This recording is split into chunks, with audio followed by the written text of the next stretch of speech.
Bonjour, bienvenue dans la rétrospective de la semaine 3 du hackathon de Chrysalim. Aujourd'hui, je vais vous présenter les nouvelles fonctionnalités sur la plateforme. On trouve d'abord les blocs qui permettent ici sur la page d'accueil de voir les derniers contenus publiés. Justement, de nouveaux contenus ont été publiés et apparaissent donc sur cette page de contenu qui a été enrichie d'explications et de liens croisés, de liens vers des formulaires de création de nouveaux contenus. Dans les pages de contenu, on découvre l'auteur et la date de publication, les catégories, niveau, audience, échelle, le contenu, et en bas, des sources éventuelles et un champ licence qui permet de savoir sous quelle licence le contenu est partagé. Ici Creative Commons, CC by SA. Les fiches également ont été revues avec cette page d'accueil qui les affiche du plus récent au moins récent, des explications et des liens vers les différents types de fiches. Dispositifs, je trouve de nouveaux dispositifs, comme ici, la réserve communale de sécurité civile pour lequel un contenu détaillé a été rédigé. Grâce au fil d'Ariane, je remonte d'un cran, trouve un nouveau type de fiche, fiche projet, qui pourra décrire des projets de différentes tailles et différentes échelles au sein d'un même territoire, comme par exemple les projets alimentaires territoriaux. De nouvelles fiches ont été contribuées, comme par exemple de nouveaux acteurs, ici le réseau des AMAP Île-de-France.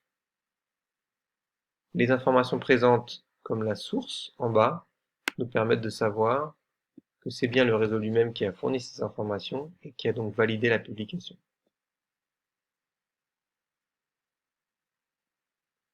La page communauté a été entièrement revue, de façon à être enrichie, mais aussi simplifiée, rendue plus ludique et plus claire par une meilleure structuration.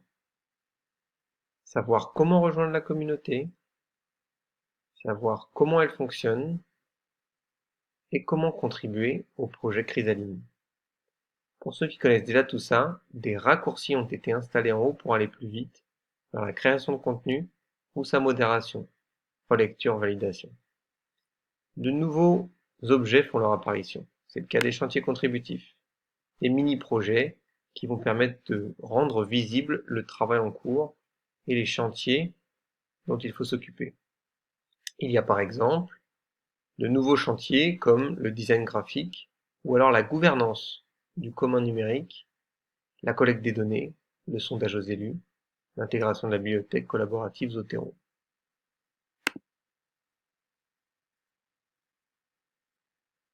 Dans un chantier, on découvre un descriptif, une icône pour illustrer, les membres impliqués, un type de chantier et la possibilité de créer des commentaires pour alimenter un fil de discussion qui sera visible par les personnes du chantier, mais aussi par les nouveaux venus, et ainsi qui vont conserver un historique. Ici, ce fil de discussion permet d'identifier le besoin de créer un nouveau type de contenu verbatim qui va retranscrire les conversations orales, formelles ou informelles, de façon à capturer une matière brute et à la mettre à disposition de la communauté.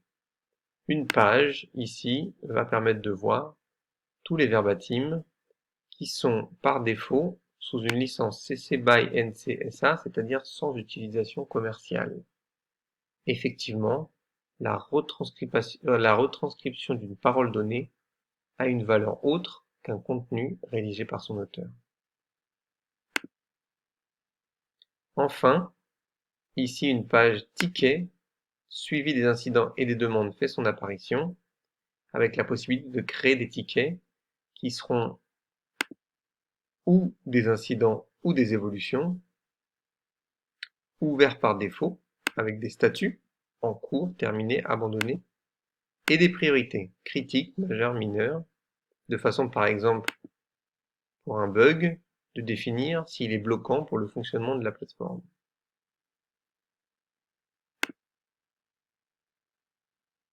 On peut donc proposer de nouvelles fonctionnalités ou l'évolution de fonctionnalités existantes, remonter un bug ou un dysfonctionnement grâce à ce système qui va permettre d'ajouter à la plateforme de nouveaux outils pour la communauté.